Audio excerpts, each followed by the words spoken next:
Hey listeners, thanks for dropping in. I'm Christy. And I'm Melissa, and this is Buried Motives, where we dig deep into the details of some of the most gruesome dirtbag murderers.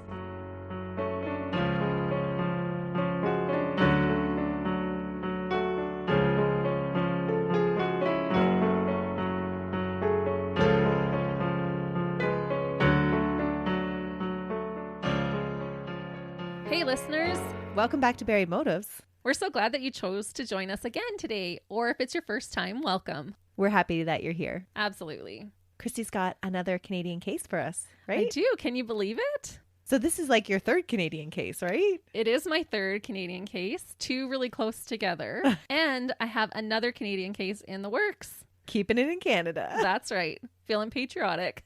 It's time to shine some light on some Canadian dirtbags. And today's case is a giant Canadian dirtbag. Oh, wow. Or are you just really tired of having to do all the pronunciation from all the different languages? Well, you might think that, except this one happens in Quebec. So you're doing French. So I'm doing French names. And this one, probably we have to look up the pronunciation for more names than I do in most of my international cases. So bear with us with our pronunciation. We are a bilingual country.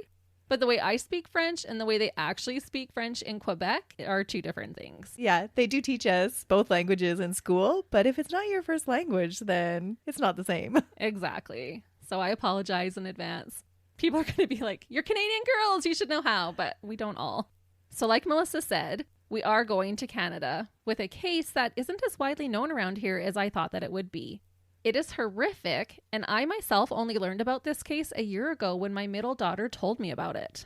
You can tell I'm a true crime mom. Isn't it great when our kids come to us with cases? Yep. Mine sent me like 6 this week. That's so funny. She's like, Mom, did you hear about this case? And I was shocked that I hadn't. Because of the brutalness of this one, it has taken me a while to get up the nerve to cover it in detail. We're going to be discussing one of Canada's worst doomsday cult leaders in Canadian history. He didn't have a huge following, and maybe that's why he isn't talked about in our history classes, but the damage he caused to his followers is astronomical. This man is an extremely vile dirtbag, and the things he does may be hard to hear. But these things did happen, and so I will be including many of his evil acts in our case today.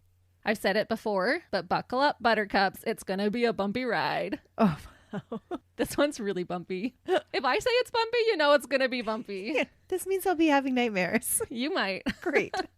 The man we will be discussing is Roch Theriault and his cult that he named the Anthill Kids. Have you heard of this one? I haven't. Yeah, it's so surprising. And like I said, I hadn't heard about it till just last year. This is only our second cult case. If you haven't checked out Melissa's earlier case about the narco-Satanists, I would encourage you to all go and listen to that one as well. Oh, that was so disturbing. That one did give Melissa nightmares. Yep. There can be many different genres of cults. The Anthill Kids is classified as a doomsday cult. They believed that the end of the world was near. And when did this take place? 70s and 80s. Okay, so not even at the turn of the century. No, Okay. late 70s and throughout the 80s. So I did do a little bit of research on what makes up a cult, and what I found is that a cult must have 2 out of the 5 following characteristics. That they must have an authoritarian leader who is not questioned. The group believes that they are given some higher understanding or will be saved. The members are isolated from their families, and the cult members become their new family. Group members are lied to or manipulated. The real purpose of the cult is hidden to them. And finally, members are taken advantage of financially by the higher members of the cult. Oh, check box on all of those accounts for the narco-Satanists. Right. And this one too. The Anthill Kids definitely had more than one of these characteristics to classify them as a cult. And in my opinion, I'd say that they had all of these qualities. But you can decide for yourself. Canadian dirtbag Roch Theriault was born into a French-Canadian family on May 6, 1947 in Saguenay, Quebec, Canada. I believe the French way to pronounce his name is Roch, but he later changed the pronunciation to Roch, which is the Anglicization of his name. So I'm going to refer to him as Roch. His father, Roch Theriault, was a house painter, and his mother, Pierrette Tremblay, was a homemaker. Roch was the second born of 7 children and was the eldest son. When Roch was about 3 years old, his family moved to Thetford Mines, Quebec, a mining town 230 kilometers or 142 miles northeast of Montreal. This is where he would grow up. Neighbors described the Theriault home as an abusive one. They also had significant financial struggles. Roch didn't have an easy childhood. One neighbor, Leon, said that Roch's father would make Roch and his 3 brothers play a game with him that they called Bone. Oh, I can only imagine. To play, they would sit at the kitchen table with heavy work boots on and kick each other's shins until one of them gave in. And can you imagine how that would hurt? So bad. Oh, yeah. I think even just when you accidentally hit your shin. Yep. Let alone being kicked full force with a work boot. A steel-toed work boot. Yeah. Oh. And that's not even a fair fight. I'm sure Dad always won. Oh, he took part. He took part. He would sit down with the boys and make them play Bone, and they would kick each other with these boots on. And he would kick them. Yep. Oh. Yeah. I guess you don't know what his thought process was, but was he trying to make them more like man's man? Maybe exerting his dominance. You know, you got to be tough. Yeah. Yeah, maybe. The same neighbor said that Roch's mother was not much better and that he could often hear her screaming at the children 3/4 of a mile down the road. She had some lungs. Yep. He said she could scream like no other person could. As a child, Roch was very intelligent and he loved learning. However, he only completed a grade 7 level education. I read that the schoolhouse near them only went up to grade 7, and after that, the family made no arrangements for the kids to further their education. Which, in that time, isn't a big shocker. No. Roch claims that around age 8, he started to develop the power to heal sick people. This would be a thing that he would continue to believe and practice during his reign as a cult leader. Okay, so I have to know, how did he develop this talent, or why did he think he developed this talent? Just out of the blue? This will be a common thing that we'll talk about. And he's like, yeah, from age 8, I started to have these abilities. So he started to study mosses, herbs, and plants. And then he also was learning at a young age how to castrate cattle and pigs with little to no blood loss. Okay. So he thought, I have this medical talent. Huh. And you'll see later that he really doesn't. Was his family a religious family? Very. And we're going to get into that. Despite being abused and having a hard upbringing, Roch would later write an autobiography in 1983 that painted his childhood as almost magical. In his autobiography, he said that he came face to face with a mother bear and her 2 cubs one day as a child, and that the mother bear rolled him over like she did her cubs, and he played with the wild bears all afternoon. Is he delusional? Yep, because later in 1990, when interviewed by psychiatrist Andrew Malcolm, Dr. Malcolm described this particular experience as, quote, a deliberate attempt at myth-making. Many believed he painted his childhood in a brighter light, basically as a coping mechanism. As a teenager, Roch was quite popular. He would party and drink with his friends in local pubs and had his way with the ladies. His friends from the time described him as being brilliant and outgoing. His friend Andre said, quote, he was a good-looking man with piercing blue eyes. He never had any problems getting girls, that's for sure. And as an adult, I'd say he looks like your stereotypical cult leader, but his eyes are very blue. You should look up a picture of him. Yeah, he looks like a cult leader. Yeah, He's got that big bushy beard. Yep. Yep. But his eyes are blue. They are extremely blue. Yeah. But totally like Hillman vibes. Yep, he does. And why do they all look like that? I don't know. They do have that cult vibe. Look to them. Roch's father was an extremely religious Catholic, so you called that. He was a member of the Union of Electors, which was also known as the White Berets. Roch would be forced to attend Mass, study the Bible, and then go door-to-door campaigning for the White Berets. He would have to hand out literature about the group. Because of this, Roch developed a strong hatred towards the Catholic Church. Were they just not trying to be like good parents and trying to instill good values into them? They were. It wasn't so much the religion that he hated as he hated having to campaign. Okay. Going door to door, handing out these pamphlets. I guess he really hated that. On November 11th, 1967, at the age of 20, Roch Theriault married his first wife, Francine Grenier, a girl he had met from a nearby town. They moved to Montreal and had 2 sons together. And I'm not going to include their names. I'll only share the children's names that I need to that pertain to this case. Unfortunately, around this time, Roch started to have some medical issues. He was diagnosed with stomach ulcers. They were quite severe. Couldn't cure himself? He couldn't, actually. That's a good point. Roch underwent surgery to remove the ulcers, but then he had to deal with complications from that surgery. He developed something called dumping syndrome. Oh, nasty. Yep, it's as nasty as it sounds. This is often caused from surgery to the stomach and ultimately makes food travel too quickly through the digestive system. So it doesn't sound very pleasant. These health issues prompted Roch to further his research as a healer, and he started to read medical textbooks cover to cover and study human anatomy. He was quite vocal about it, trying to share his knowledge with basically anyone around him.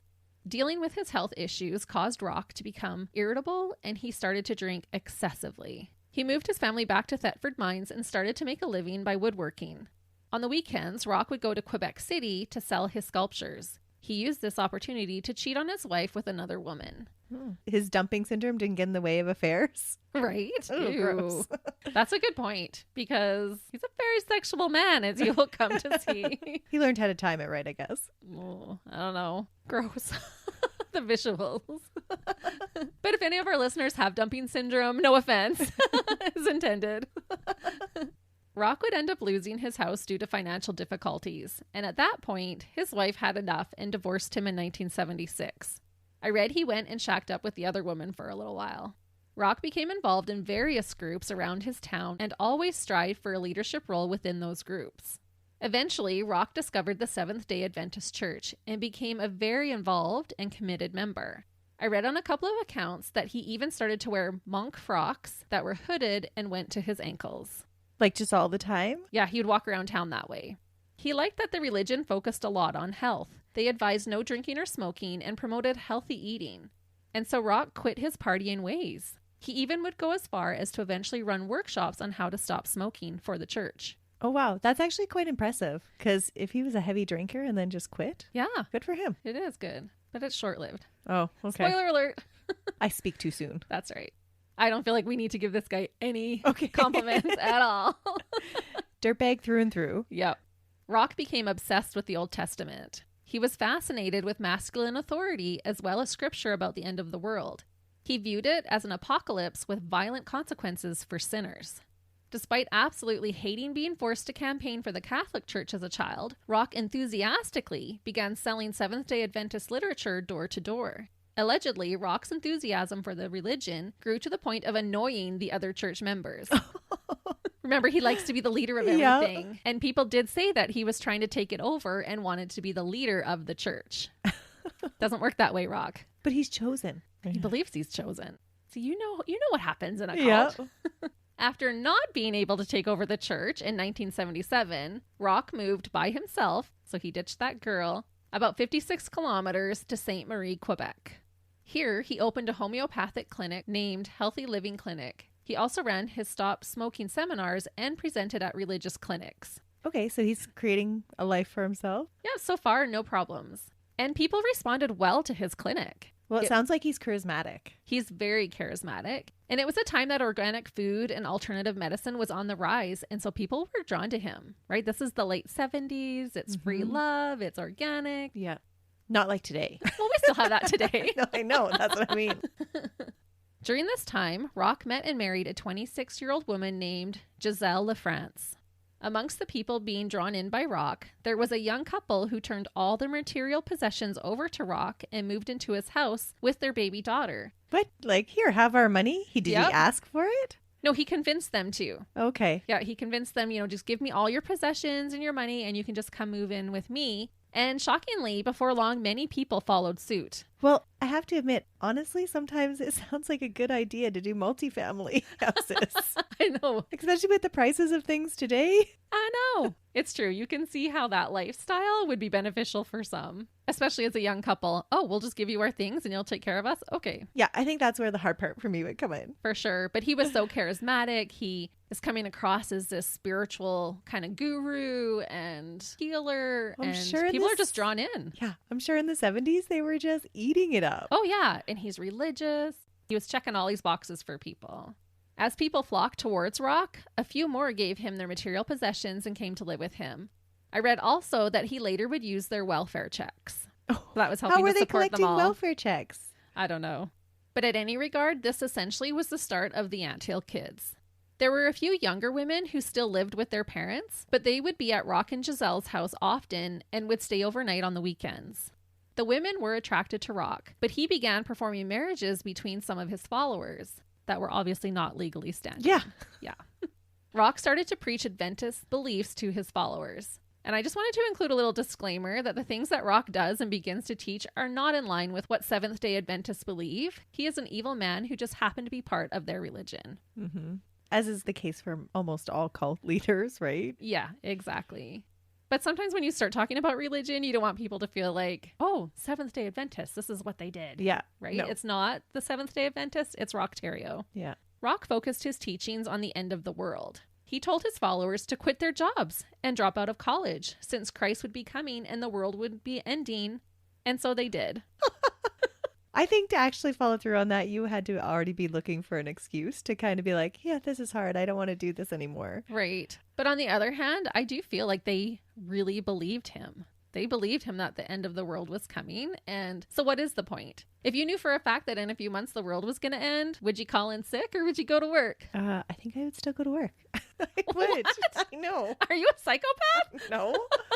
If you Would you continue to bake cakes for people No. to celebrate? Heck no. Like, go to co-op and buy a cake. I'm not spending my last 2 months on the earth baking you a cake. But that would bring joy to people. So what? Someone make me a cake. No, I think I would still, I don't know. What would you do then? Just sit around waiting for it to show up? No, I'd go have some fun. Okay. I think it's the same kind of idea if you knew you were dying. If you're given Yeah. a diagnosis, you've got 6 weeks to live. Are you going to go to work and bake cakes for people in those last 6 weeks Or are you of your going to do life? things that are meaningful to you? You're going to do things that are meaningful. You're going to spend time with your family, your friends. You're going to Right. have experiences. Yeah. And so they kind of felt like, okay, if the world is ending and they're believing this, why would I go to college? Why would I go to work? Yeah. Why would you spend your money on something that you're never going to actualize? For sure. Just to give some understanding as to why these people Yeah. are doing this. Only they can say for sure, but we can speculate, I guess. Maybe it's just my belief that like we don't know that time. And so we just keep going how we go. Oh, for sure. And that's how I feel too. Yeah. But these people really believed that the end of the world was coming. Yeah. Roch told them that the world would end soon in a storm of boulder-like hailstones and that the road to heaven would be filled with suffering, but that suffering was God's will. So there's some major foreshadowing for you. Is he going to be the one inflicting this suffering? Absolutely. When you talked about him studying medicine and studying anatomy, I was like, oh, I wonder how he's going to study anatomy. Yeah, it's going to get gruesome. Oh, no. Yeah, sorry. The parents of the younger women, as well as the actual Seventh-day Adventist leaders, tried to warn the women about Roch's teachings, but it seemed to only push them closer to their new mentor. It appeared that they were more attracted to Roch and his personality than they were even to his teachings. Well, then he's the forbidden fruit, right? Mm-hmm. Roch told his followers to forget the church and their families and said he was their family and leader now. Check box. I was just going to say, so there's one of our checks on a cult. Roch claimed that he was able to talk to God. He said he was chosen by God and that God warned him that the world was going to end in February of 1979. So did he really believe this too, or he was just telling these people this because he wanted to dupe them and be their leader and get their money? It's hard to say. I think at the beginning, I feel like he was maybe more being deceptive to them. I think Okay. near the end, he believed he was God's person and Okay. was acting on behalf of God. So he had convinced himself. I think so, Escalation of commitment. right? But spoiler alert, the world didn't end in February of What? 1979. It didn't. Roch gave his followers biblical names and told them that he was Moses reincarnated, and so they could call him Moses. And then he also created a dress code. And that's why he grew a long beard. That's right. And that's why it did make researching this case a little challenging, because sometimes I would read their biblical name that he gave them, and sometimes I would read their actual given name. So I had to match their biblical name to their given name. But any of the names that I will give are their given names, not the names that Roch gave them. Okay. To avoid being destroyed, Roch told his followers that they needed to retreat into the wilderness. And so in 1978, they all made the long trek to a mountainside that he named Eternal Mountain. It was in St. Jogues in the Gaspé Peninsula. It was extremely isolated, a perfect place for our sadistic cult leader to begin his tyranny. And so now they're isolated from their family. Yep. Roch convinced his followers that by coming to Eternal Mountain, they would be saved, which is another check mark on cults. At the time, there were 9 women, 4 other men, and 4 children who followed him. The poor children were just collateral damage of their parents' choices. And were they older or were they quite young? They were pretty young. Okay. When they got there, it was indeed just a mountainside, although there was a body of water translated to mean dry lake there as well. Work had to be done to make the place livable, and work they did. Everyone except for Roch. So he's a lazy dirtbag. He did blame his illness for not being able to contribute. What, his dumping syndrome? Yep. What? Yep. Sorry, I need to sit back. And I think it was just him exerting power over the people, but Yeah. that's what he used as an excuse. I'm ill. I can't work. But they get there and it's just mountainside. Like there's nothing. And so he's like, hey, well, this is what we're going to do. But you guys are actually the ones who are going to do it. Oh, what a dirtbag. Yep. Roch ordered everyone around and instructed them on how and what to build as he sat back and watched. While watching everyone work nonstop, it occurred to him that they looked like little ants working in an anthill. And so the name Anthill Kids was born. Oh, he named them that. Yep. So he actually created his cult name, the Anthill Kids. Wow. They set up tents and then began working on a large communal cabin for them all to reside, working up to 17 hours a day. And they also had to dig their own well. And I thought I would be like, at that point, can I get a refund? Like, yeah. Where's the next train out of here? Because I can't even imagine. And what did they take with them on this mountainous journey? Not a lot. So no tools or anything like that? Yeah, I think that they had parked their cars away, and then they walked in. I think it took 2 days to walk in. So I did read that they did go back and get some of the things or carried some things from the car. Okay. But they didn't have a lot. There was just no equipment anyway. No, they didn't have backhoes and all this kind of stuff to be clearing the ground. But maybe a shovel. They weren't like hand scooping out a well. No, I think they had a few hand tools like that. But still, can you imagine? No, I would definitely be like, I didn't see this in the fine print. I have changed my mind. That's the end of the world is no longer coming. Right? However, they did complete the cabin in September. It wasn't fancy, but it did meet their needs. Because they were so isolated, the commune had to continue to work for what they had. They had gardens and would grow most of their food. This meant, however, that the Anthill kids were surviving mostly on vegetables, and this was starting to affect their strength. Roch rationed everyone's food, and if they complained, he would give them even less. His own food, however, never seemed to be restricted. Oh, of course not. Because the commune members were becoming increasingly exhausted and weak, they became easier to control and looked to Moses for more guidance. They're probably becoming delirious. They probably are. I mean, I love me some vegetables, but if that's the only thing you're eating and it's being rationed, that's not a lot. And you're working 17-hour days? And it's not like legumes or anything like that. No. Yeah, it's carrots, probably potatoes, So you could get some starchy ones in there, but not all. Things were fairly peaceful for the first year.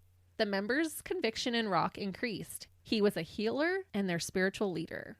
November of 1978, news of the Jonestown massacre hit. Roch became enthralled with the details of the case. Oh, of course he would. Yeah, I was thinking, was he taking notes? Yeah, exactly. Yeah. Now here is how you do it. Right. And it's funny because when I asked around to a few people that I know if they had ever heard of the Anthill kids, they said no. But then when I said, did you hear about Jonestown massacre? And they were all like, yep, I've heard of that one. But if any of you don't know, the Jonestown massacre was the mass murder-suicide of over 900 people, led by cult leader Jim Jones. The thought of cults was becoming a household concern across North America. Charles Manson had started his cult about a decade prior, so cults were on the rise. In true cult-like fashion, Roch declared that they were all one big family. He said that he had the authority to dissolve the previous marriages of his married commune members, and he declared all the women were his wives. Oh, and how did that go over with their husbands? They agreed. What? Yep, because he's their leader. That is crazy. Yep, he wanted all the women to himself. They're these beautiful young women. And so now that he's got them out in the middle of nowhere, he's got them weak. He's got them dependent on him. His strength is up because he's not missing a meal. Yeah. And now he's like, okay, we're one big family. You're all my wives. I just have a hard time believing that any husband is going to go for that. Like, how brainwashed did he have them? Right. Well, I believe there was only one married couple at the beginning, but then he performed other marriages. So they were living like they were married, these other commune members. But then he's like, nope, haha, just kidding. Nobody's married anymore. And then I don't know if he actually had some kind of ritual to marry himself to all these women, but he declared that they were all married and they were all his wives. How awesome would it be if we could just declare ourselves an authority on whatever we wanted? Right? Like, now this is happening because I have declared it. I'm not really loving these gas prices right now, so I declare that I get free gas whenever I go to the station because right. I am the queen of my town. Could be living such a different life. We really could. Throughout his time as a cult leader, he would go on to father over 20 children with his 9 wives. Whoa. Mm-hmm. How long were they out there? It's like 12 years that they end up being that's together. actually not crazy impressive then. Yeah.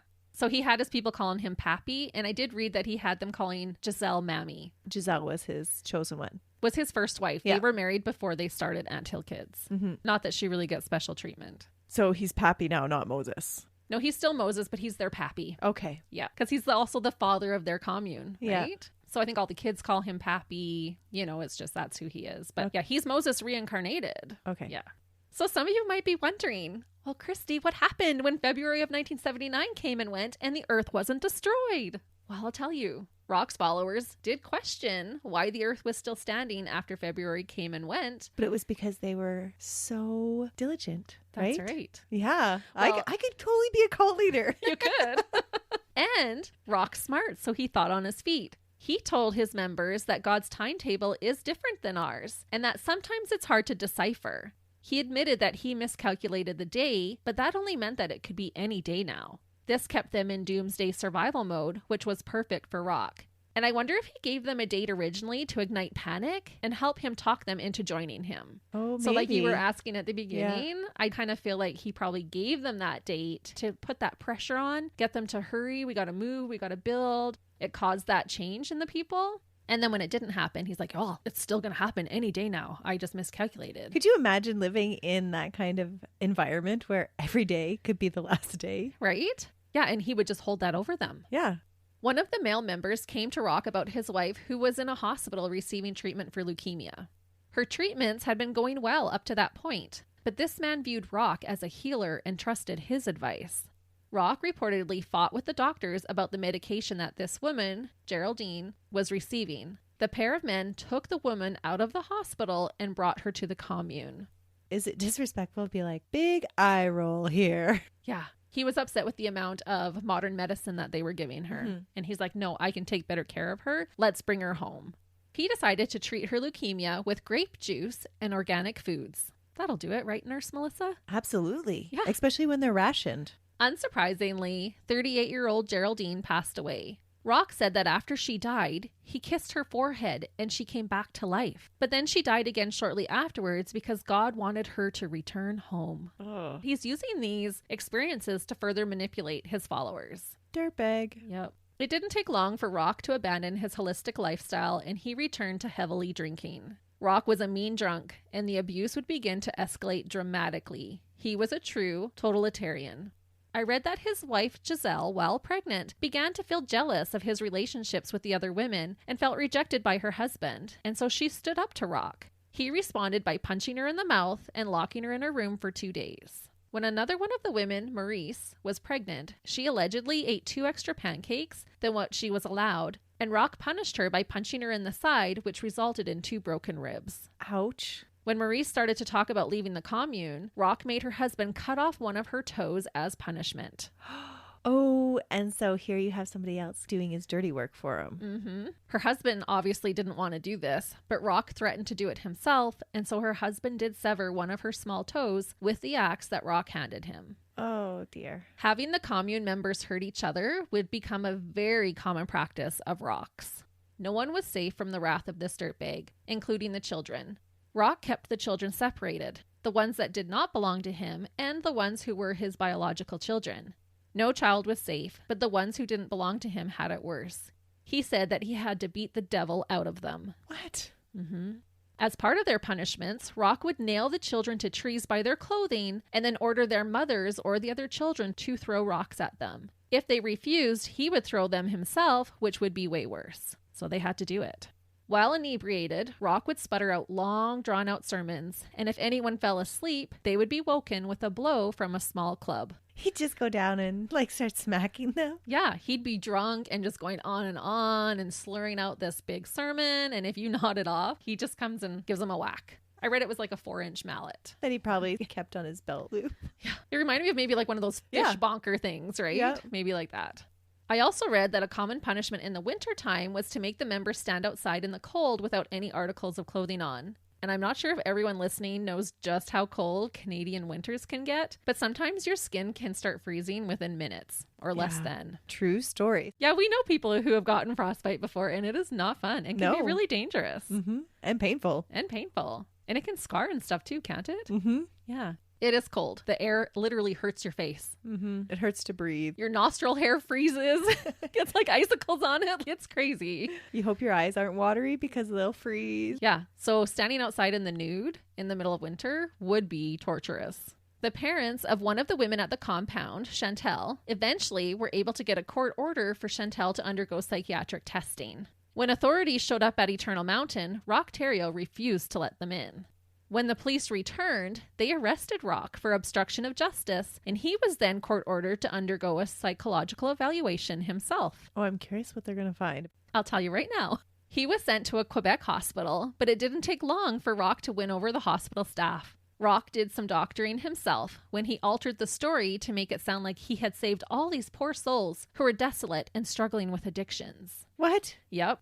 Even the director of the hospital himself thought that the public misjudged Roch. The hospital director thought that he just simply had a different lifestyle than most. Oh, so obviously Roch left out the fact that he collected all those people's money first. Right. Well, he basically made it sound like a rehab, and they're paying for rehab. I'm helping all these poor people here. So subsequently, Roch was released from his hospital stay early and was given a 1-year suspended sentence. So they didn't tap into any of his psyche at all? No, he was able to bamboozle them all and just won them over. Oh, wow. Yeah. He is charismatic. He is. The nurses, the hospital staff, even the director of the hospital. Yeah, but they don't have very much patient contact. No, but should not be making mistakes like this.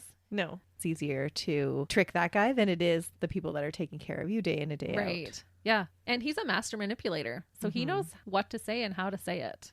After his flying color review from the hospital, the media started to view Roch as a gentle mountain man instead of the sadistic monster that he truly was. And this would allow him to fly under the radar for a long time. He looks like he could be a gentle mountain man, but he is not. He is a mountain beast. A mountain dirtbag. That's right. When Roch returned home to his followers, the fact that he had passed all his psych tests with flying colors cemented their faith in him. They knew now that he for sure was not crazy. So what about the other girl that went for psych evals? Chantel. She goes back. Oh, wow. Yeah. So because they don't think it's a problem. But did they find anything in her psych eval? Not that I could find. Wow. Yeah. But if you're not thinking of it as a cult, it's not a cult. It's a rehab. And she's going there for this guy's help and he's okay. So then why would she have any psychological issues by following this man? I guess. So they just kind of dismissed it. But you would think she would have an unhealthy dependence upon him. Well, yeah, they all do. Yeah. In actuality, but he was able to pull the wool over all of their eyes. Wow. While at the hospital, Roch met a man who would become their newest member since moving to Eternal Mountain.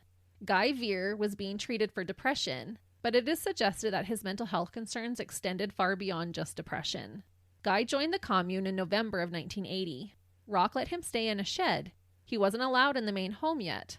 Guy was given the task of chopping wood and other physical labor. He's going to be his henchman, isn't he? His nope. crazy number 2? Nope. Oh, no? Nope. Okay. He doesn't actually have a crazy number 2 throughout this. Oh, really? Yep. He wanted all the control for himself. Guy was also given the responsibility to look after some of the children. Because Guy was mentally unstable, Roch only allowed him to babysit the children that were not his because they didn't really matter anyway.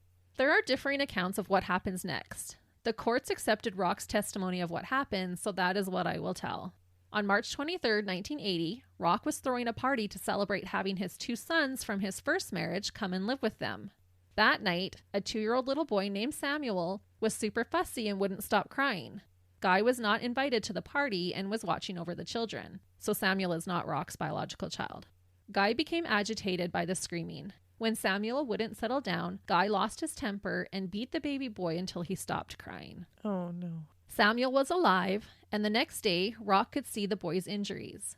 Samuel's penis had swelled up and he was unable to urinate. Believing he was a healer, Roch decided to operate. What? Yep. He used a pair of scissors to operate on Samuel's penis to try and allow the urine to escape. And the differing story I thought I would just mention was basically that Samuel was only bruised the next day, but that Roch wanted to perform a circumcision on the boy.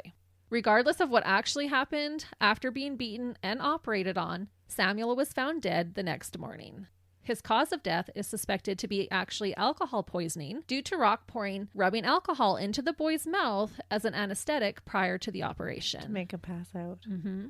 Roch ordered that Samuel's remains be burned. I read differing accounts about the success of this. Some said that he was burned, but others said that they attempted, but when it didn't work very well, they buried what was left of him at the compound. Which makes more sense because you have to get to such high temperatures to actually cremate somebody. Yeah. Sometime later, during a drunken rage, Roch started to blame Guy for little Samuel's death. He held a court and decided that Guy was guilty. And he appointed himself judge and jury? Well, I didn't put all of this in here, but actually he did have a kind of like a kangaroo court. Oh, okay. And the members had actually voted him not responsible because of his mental disabilities. Oh. And Roch didn't like that. So he just overruled. He overruled it. And he says, nope, he's guilty. And of course they went with Roch. Yeah. So now he's judge, jury, and executioner. Exactly. And guess what his punishment was? Castration. Because that seems logical. Yeah. Roch was able to actually convince Guy that he should be castrated. He told him it would help stop his persistent headaches, as well as clear up his respiratory issues that Roch determined were being caused by too much self-gratification. Okay, but I thought he was doing this as a punishment, not to cure him of things. Well, he is. He says that's your punishment, but then he is wanting permission from Guy. That's bizarre. Guy was obviously not keen on the idea at first. But eventually he did sign a consent form giving Roch permission to perform the castration on him. Did they get a consent for Samuel's operation as well? No. This is insane. It is insane. Guy was considered to be at the lowest level in the group, and Roch assured him that this would improve his status. I think he just wanted an excuse to operate. He's saying, this is what needs to happen. It's going to take away your headaches and your respiratory problem because you won't be able to masturbate anymore. And he wanted him to be compliant. And so he does. Guy laid on the table and Roch had Gabriel fetch the things that he would need. These things consisted of a razor blade, a pair of tweezers, a magnifying glass, an elastic band, and ethanol. Roch performed the surgery. When he removed the testicles, he simply put them in a tissue and threw them in the garbage. Guy's scrotum bled for a week, but Roch instructed Gabriel to give him a saltwater compress every 20 minutes and allowed him extra iron in his diet. He never sewed him up afterwards. Yeah, I don't know if he did actually. I know that other operations get sewed up after, Okay. but he would usually have someone else do the sewing up. But I don't know if he did. It just said that it bled for a week. So maybe Ouch. he didn't. However, surprisingly, Guy survived the castration. And believe it or not, he no longer complained of headaches. Oh. Lucky coincidence? Power of suggestion? I don't know. But he's like, oh, Or true cure. you're right. I don't have any headaches anymore. However, his status in the commune did not increase as promised. Instead, he had a target on his back as far as Roch was concerned. After ongoing abuse, Guy managed to escape the compound. He made his way to the village of St. Jogues and went to the police. He told them that baby Samuel had been kicked by a horse and died and that his remains were still at the compound. He left out the part about beating the boy or the operation. Was he trying to protect them? Like, why did he go to the police but not spill all the beans? I think because he had a hand in that boy's murder, right? Oh, okay. Yeah, he went to the police. This is what's happened to me. And by the way, there's a boy there as well. Okay. Police arrested Roch along with a few other members of the Anthill kids. After finding Samuel's remains, 5 of them, including Roch and Guy, were charged with criminal negligence causing bodily harm. And the woman who was instructed to burn the body was charged with obstruction of justice. There were other charges laid as well, including charges of child neglect and in regards to Guy's castration. Those involved were charged with bodily harm and mutilation charges, even with the letter of consent signed by Guy. Because it would have been signed under duress. Yeah. And even then, I still don't think it's legal. I don't think I can write a paper giving you permission to perform an operation on me and that's still okay. Nope. No. The property was seized and destroyed. All of the children at the commune were apprehended and put into foster care. Everyone pled not guilty, although I read that Roch eventually pled guilty to the charges involving Guy's castration. There was a trial that lasted 9 months, and everyone was found guilty. Roch received the longest sentence of 2 years, minus 1 day. He was given the same sentence for both charges, but he was allowed to serve them concurrently. He also received 3 years probation following his release. Wasn't he on probation when this happened? Well, it was only a year of probation, Oh. so this would have passed by then. Okay. Roch was sent to Orsonville Detention Center in Quebec City. The remaining Anthill members moved into apartments close to the prison. So they could visit him. So they could. They wanted to be close to their leader. Guy was sent back to the mental facility instead of prison. He was found mentally incompetent. So that should be the end of our case today, right? Yep. Yeah, they're in jail. Sadly, we are just getting started and the worst is still to come. What? Yeah, really, I'm not joking. The abuse gets so much worse and especially horrid from here. Oh. break time. Yeah, if you need to go get a drink, walk around your house, go do that.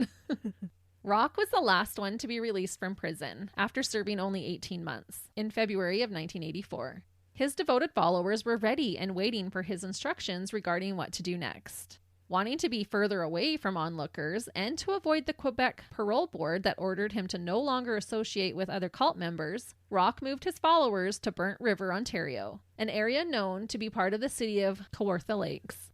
I read that he paid only $12,000 for a 200-acre parcel of land. So he had a huge area there. Mm-hmm. They built a 2-story home with a kitchen, a bakery, a maple sugar shack, a root cellar, a smokehouse, and a stone altar where Roch could speak with God. Roch continued to impregnate his multiple wives to rebuild their family. It was said that there was almost always at least one woman pregnant throughout his rule. Well, with 9, that wouldn't be very hard. Wouldn't be too hard, no. Roch's vicious ways and abuse escalated, but the commune members rarely fought back. One of the male members, Jacques, said later, quote, "When Theriault sobered up the next day, he'd cry like a baby with his head at his feet, begging God to stop commanding him to commit such brutality." Oh, man, he's blaming God. Yeah, he's like, please, God, don't make me punish these people. Don't make me get drunk and lose my Right? mind. Yeah. Please don't make me be a dirtbag. But by doing this, he was essentially trying to take responsibility off of himself and manipulated his followers into thinking that he was simply doing God's work, that he didn't really want to do it. Mm-hmm. Jacques continued to say, quote, "I think I understand what a battered wife experiences. She keeps getting beaten, but her husband begs for forgiveness. She wants to believe him and can't bear to leave her family." Members of the group were not allowed to talk to each other if Roch was not present. People commented on how eerily quiet the commune was. Even the children knew to be quiet. That is some power you have over other people. Yeah. Especially children, not to talk and make noise. Yeah, they knew. Well, they would be punished. Wow. No one was allowed to have sex without his permission. Roch would, however, take more than one of his wives to bed at the same time and make them compete to see who could have the most orgasms.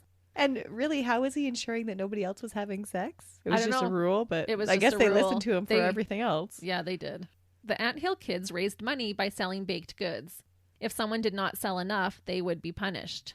And by this time, the welfare checks had stopped. Oh, because they were off the grid. They're off the grid now, yeah. They've run to hide. Roch would spy on his members and then tell them that God told him their wrongdoings, making his authority seem that much more divine. Oh, So he- manipulative. Yeah. So he'd check and see what they're doing and then be like, "God told me you ate this extra cookie. Melissa, you must be punished." And you'd be like, "What?" Well, yeah. Yeah. And then you'd believe him because Yeah. how else would he know? He's just a spying dirtbag. That's how. If anyone made a comment about leaving the commune, Roch would string them up from the ceiling and pluck out their body hairs one by one. Or he would beat them with a belt or a hammer, and he would even sometimes defecate on them. Ew. Yeah. And with his dumping Don't syndrome. Gross. Yeah. So if he was in the middle of punishment and got that urge, maybe that's what he did. Unfortunately, as his hold over his members grew stronger, Roch's ugly tyranny would only get more sadistic. So he's like power hungry now. Yeah, it's getting bad.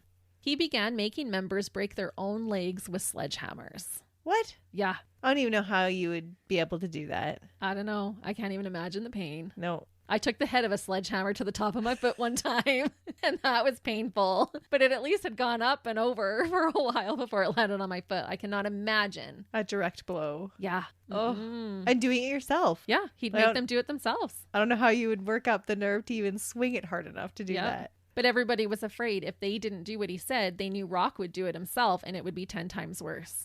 So you had to do it. He would make members fight gladiator style for his own entertainment.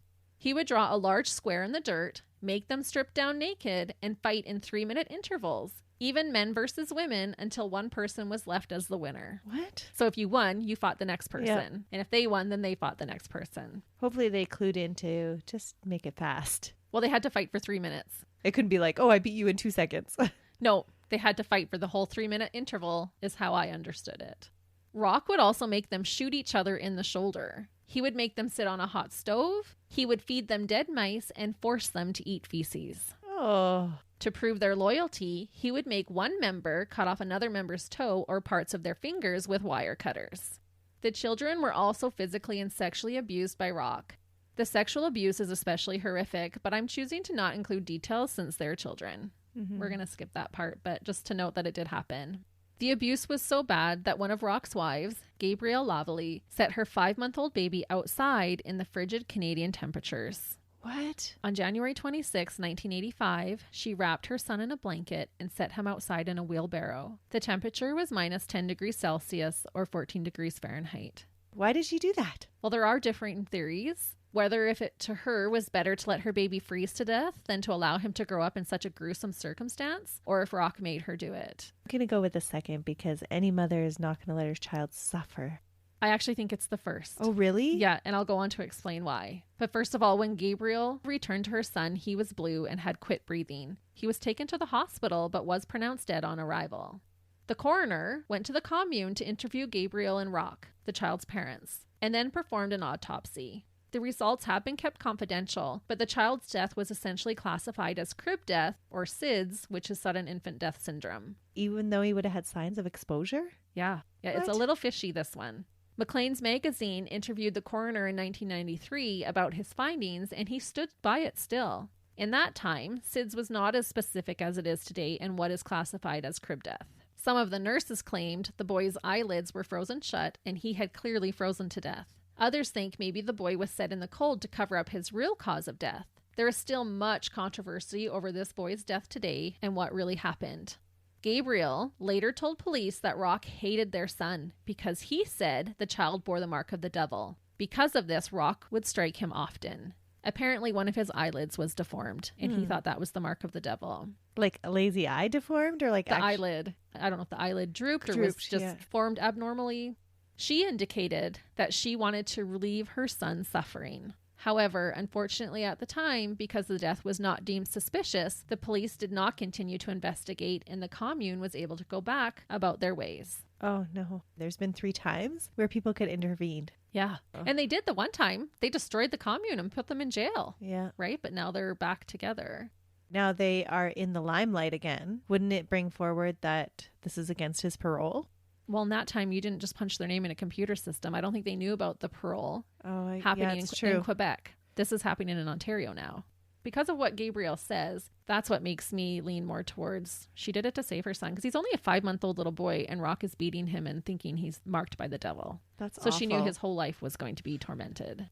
The county's Children Aid Society did, however, start to watch the commune more closely, and more children were eventually apprehended. So they were the ones to be like, no, we got to keep our eye on this place.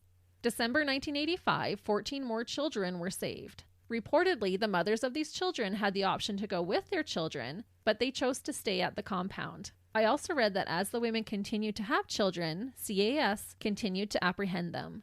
By 1987, 21 of the children were made wards of the Crown, which I believe means their parents lost parental rights and they could now be adopted out.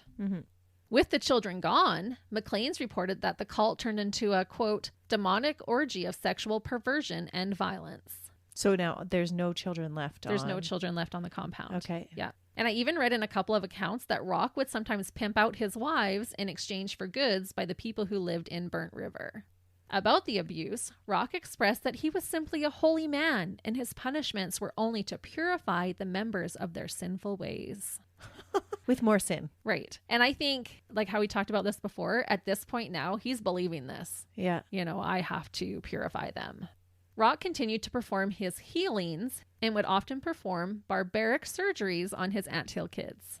As punishment for one of his male followers, Claude, Roch placed an elastic band tightly around his testicles. Claude had to walk around like this. Later, Roch noticed that Claude's testicle had turned color and swelled to the size of an orange. This meant that Roch had to operate. And he does this often. He causes these problems and then has to operate on them. Using a razor blade, he made an incision and removed the testicle with his fingers. He then cauterized the wound with a piece of hot iron. Ouch. Even walking around, I mean, I'm not a man, so I don't know, but walking around with that tight elastic till it swells like an orange, male listeners, are you cringing?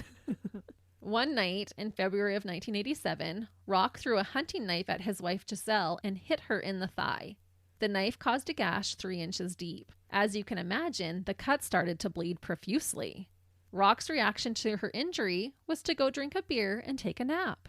When he finally awoke, he saw that Giselle's wound had caused a giant blood clot to form. Roch decided that he could fix this by pressing on her wound until it reopened. He then cauterized it with a hot iron file and then poured multiple cups of boiling water over it.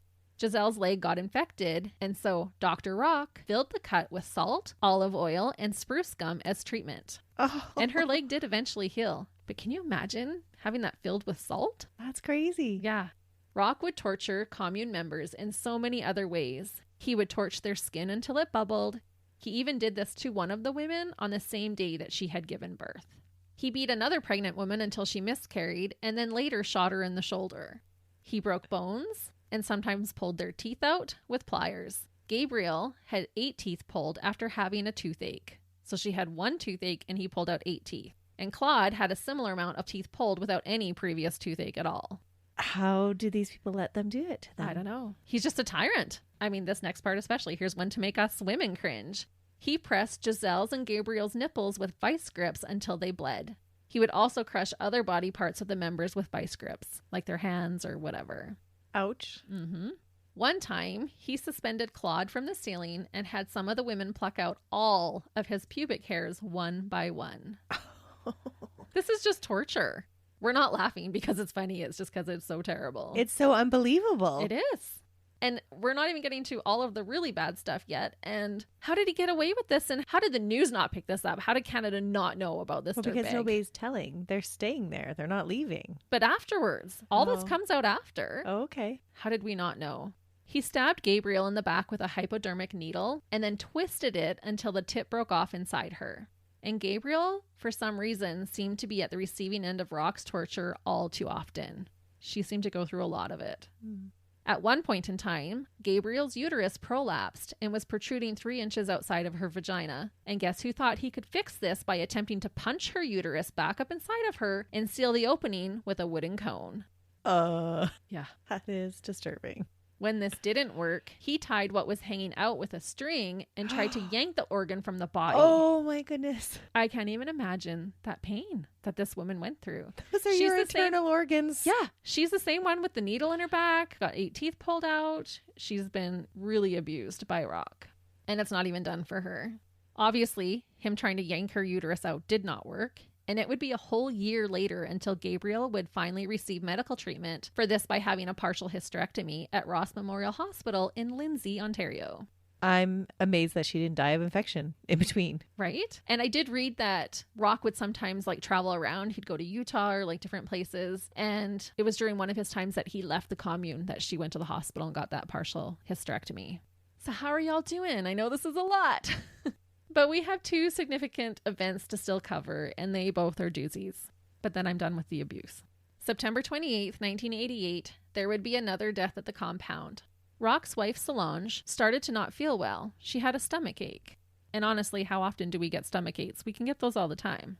Roch, however, was convinced that something was wrong with her liver. So as he usually did, Roch got drunk and then decided it was time to perform surgery. He instructed Solange to undress and lay on the table. He started by giving her a painful enema made from molasses, oil, and water. He then proceeded to feel around her abdomen and then randomly punched her in the gut. Solange was said to have raised her hands up to protect herself, but when Roch ordered her to put them down, she obeyed. Ugh. He inserted a tube down her throat and had others blow into or suck from the tube. What? I don't know what his reasoning was for that. But now he was ready to operate. Solange was not given any type of anesthesia.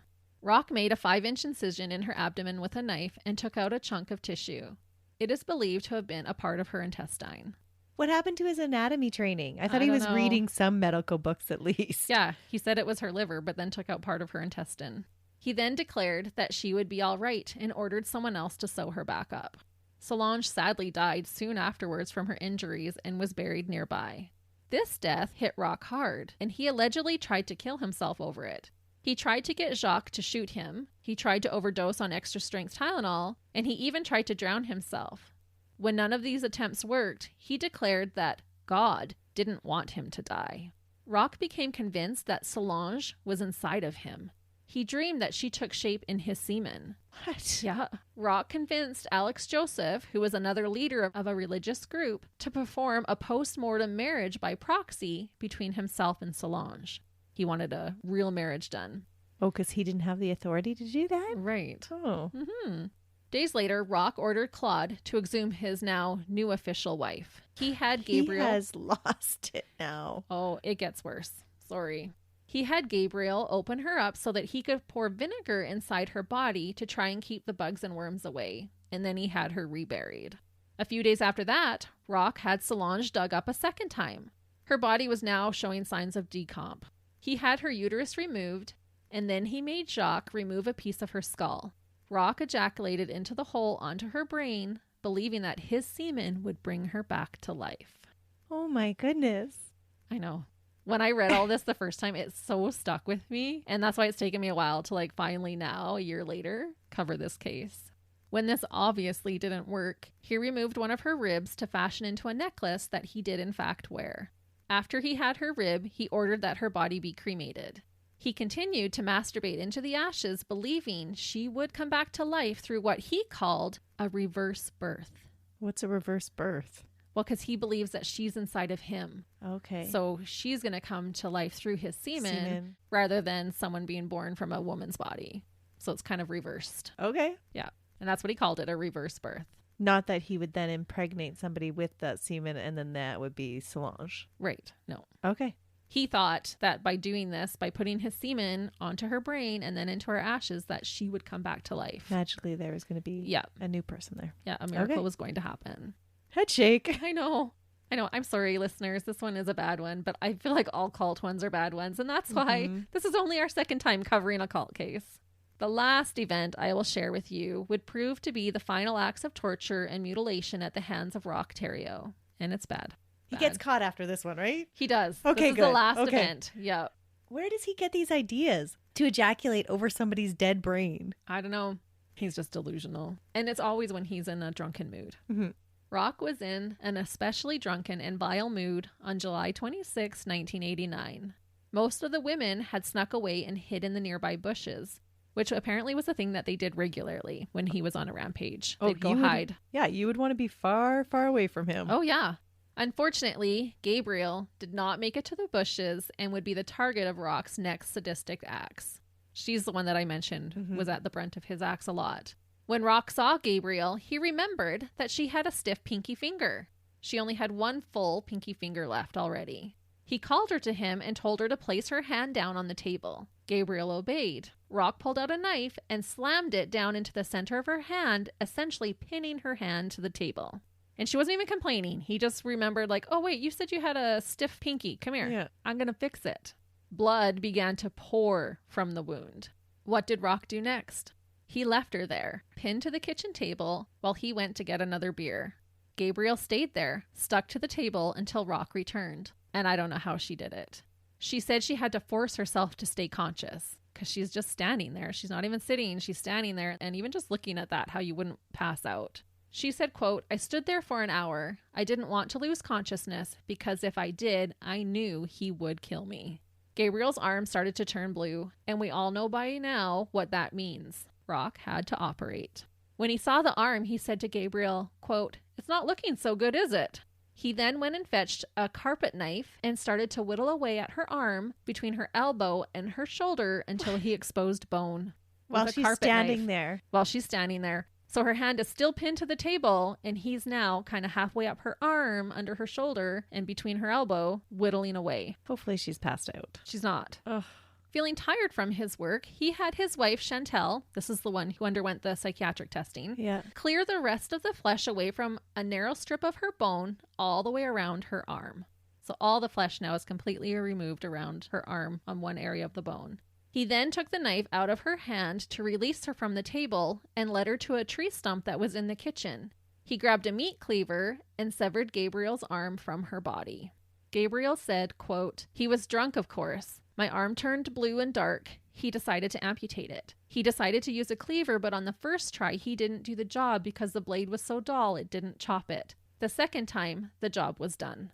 Remarkably, and I don't know how, Gabriel did not cry out once. Yeah, I don't know how either. During this whole ordeal. I watched an interview that she did later, and she said that God was the only reason she was able to survive this ordeal. A few days later, her wound started to look infected. So Roch used scissors to cut out the infection. And I can't even imagine. You have this amputated arm and he's cutting pieces of it out. While he was at it, he also cut a chunk from her breast. He finished the procedure with hitting her on the head with a blunt end of an axe. What? Yep. So did he hit her on the head to knock her out afterwards? I don't know. Or was just angry, or this was always when he was in a drunken rage. And what was the chunk out of the breast for? Just mutilation. Why does he pull out teeth? Why does he cut off fingers? Why does he make them break their legs? Why does he burn their skin? Why does he do any of this? Because he's an evil dirtbag. I read that Gabrielle ran to the bushes and laid there for a couple of days. When she returned, Roch cauterized the end of what was left of her arm with a heated piece of car metal, but not before accidentally dropping it on her body a few times. Miraculously, the courageous Gabrielle Lavallee managed to escape the Anthill Kids commune on August 16th, 1989. So this was a little bit of time after her arm was amputated.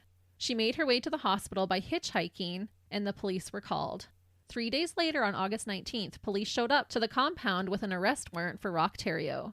Roch and the rest of the Anthill kids must have realized that the police would be coming after Gabrielle escaped, and so when authorities arrived, no one was to be found. Roch had fled with some of the members back to Quebec. Other members had fled back to their real families. And just imagine that reunion. They would be like mutilated. Yeah. Toes and fingers missing, and burns and scars and bullet wounds. And were these people wanting to escape, or they just had nowhere else to go and Roch told them to go back to their families? I don't think Roch told them to go back to their families because some of the people stayed with Roch. Yeah. But the other ones were like, you know, we're out now. Yeah. Like, if we're fleeing, we're not doing this a third time. Like, we're going. Because the second commune had gotten much worse than the first one. And the world was still going, you know? So I think your faith in that happening is probably lessening over the span of 12 years as well. After 6 weeks of searching, police were finally able to find Roch with the use of search dogs and helicopters. He had been hiding in a makeshift camp with a few of his followers. He was arrested in October of 1989. 4 days later, Roch pled guilty to his assault on Gabrielle Lavallee and was sentenced to 12 years. His charges included 3 counts of aggravated assault and 1 count of unlawfully causing bodily harm.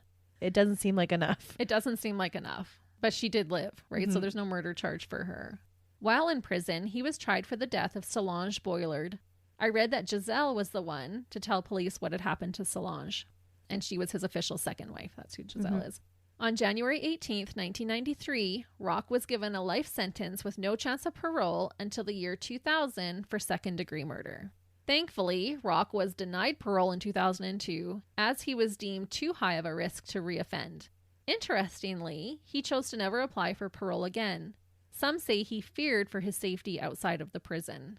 Gabrielle attended the parole hearing, and she is just like such a rock star. I just can't even believe what this woman went through and survived. She said afterwards, quote, "The population, myself included, will be able to have a long night's sleep tonight."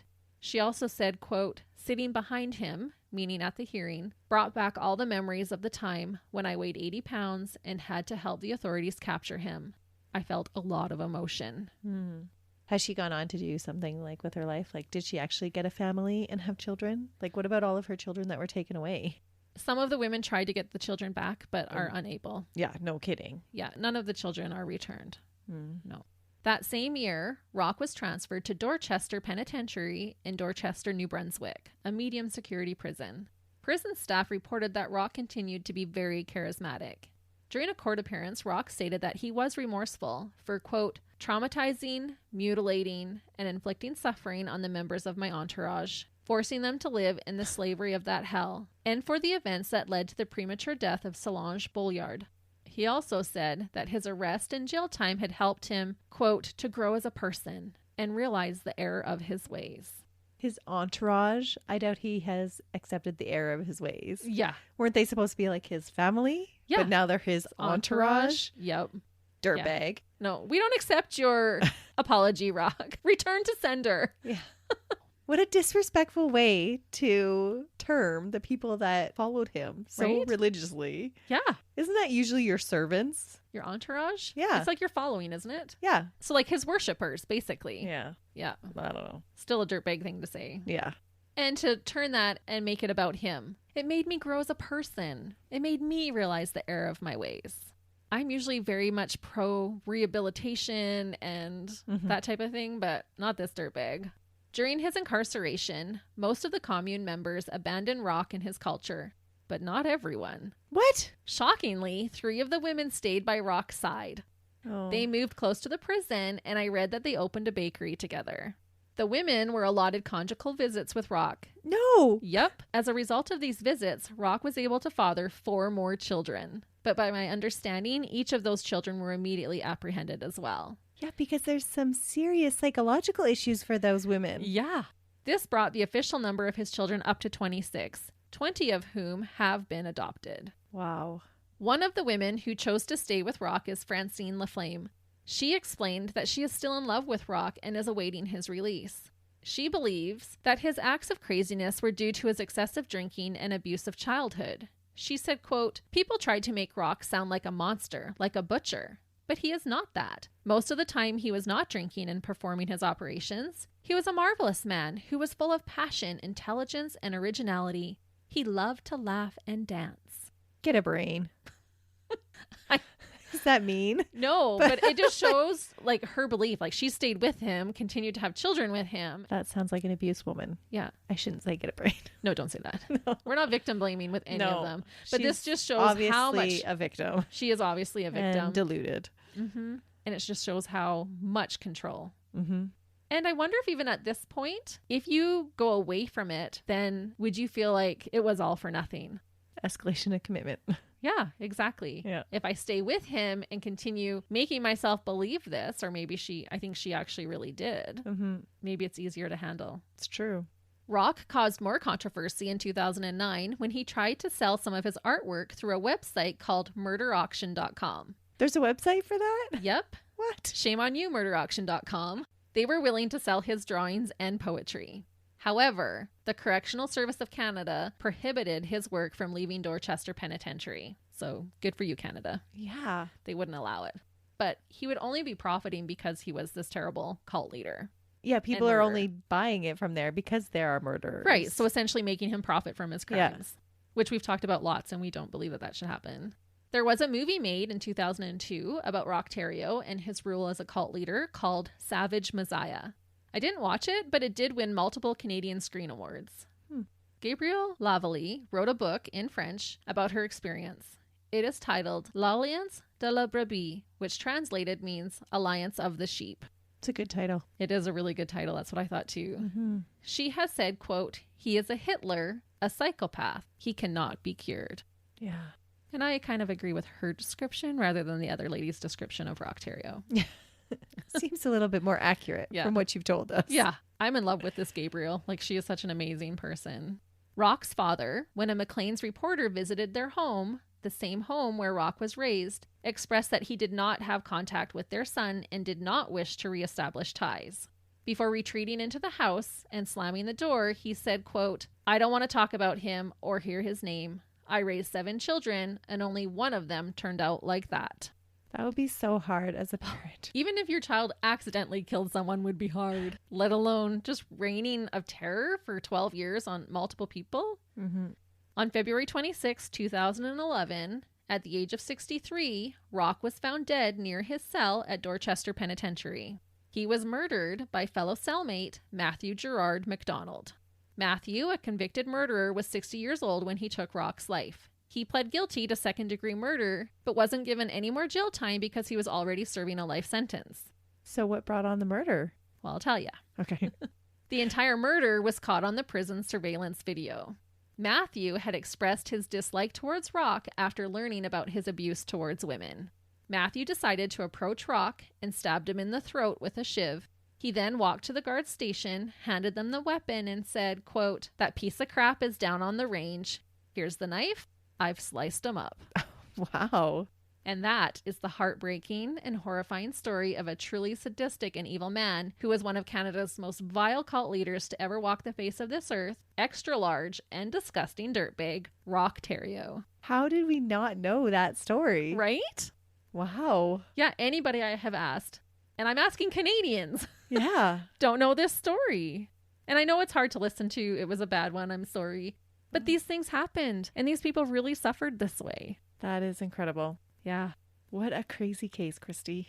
Yeah, sorry to... I'd say thanks for bringing it to us, but No, you can't even with this one. it's just super disturbing. It is. It is so sad. You can see why it took me a while to get up the nerve to do this case. Yeah. let's look forward to next week's case for just a normal dirtbag. Right? Not such an extreme one. And we promise we won't throw another cult in there for a while. We'll keep spacing them out. Because they are hard to listen to. They are. Mm-hmm. So after that crazy case, you guys need a prize for sticking with us and listening. You all earned an award today. Because that was a brutal case.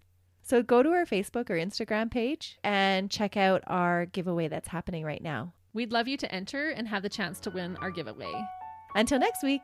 See ya. Bye.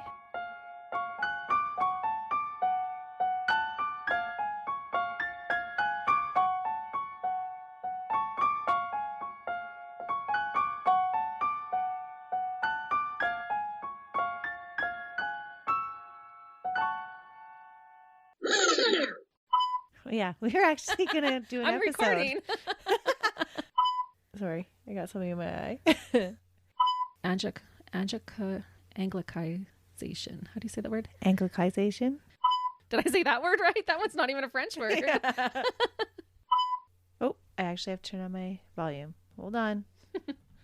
Oh, so we try not to be stereotypical, but cult leaders, help us out a little. You don't all have to look the same. That was a what country? A faraway country. Far country. Like Joseph the Carpenter? Yeah. That's a hard word. Monk frocks. Say that 10 times fast. Monk frocks? That might end up in a swear to try to say that 10 times fast. There was no paleo then. No. I don't think they followed keto. Now I want a salad. And it was funny because I'm a financial advisor and I declare that the bank should give me That's right. tons of money. Maybe we're the dumb ones. Yeah. Just kidding. Okay, where were we? My cheeks are even sore already. Fertility was definitely not an issue. It must have been all that organic food for him. You don't want it on your face. It make you ugly. I'll cut that out. Well, I don't know. I don't know the details on that. Roch was in an especially drunken mood. Roch was in why did I put hard words in here for me to say together? And I read that up to 26, 20 of whom let me say this again. In French, so I didn't read it. What are we even doing?